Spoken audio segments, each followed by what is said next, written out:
لاہور میں بادل جم کر برسے، موسلادھار بارش نے شہر کے کئی علاقوں میں جل تھل ایک کر دیا۔ ایئرپورٹ، مال روڈ، کرتبہ چوک، چراغ گڑھی، شاہو ٹاؤن شپ، کہنا، جوہر ٹاؤن، فیصل ٹاؤن اور جیل روڈ پر سڑکیں پانی ہو گئی۔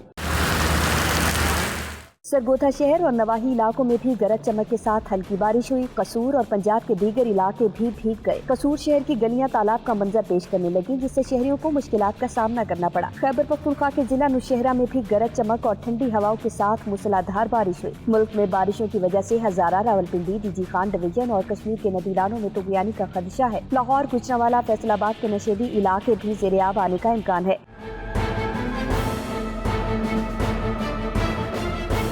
کراچی میں بھی ہلکے بادلوں کا ڈیرا ہے۔ سمندری ہواؤں نے موسم خوشگوار کر دیا۔ کئی علاقوں میں بوندا باندی کا امکان ہے۔ محکمہ موسمیات کے مطابق کشمیر، اسلام آباد، راولپنڈی، سرگودا، گوجرانوالہ، فیصل آباد، لاہور، مالاکنڈ، ہزارہ، پشاور، کوہاٹ، مردان، بنوں ڈویژن میں بارش کا امکان ہے۔ یوب، D I Khan, D G Khan, Multan, Bahawalpur اور ساہیوال ڈویژن میں بھی بادل برسیں گے۔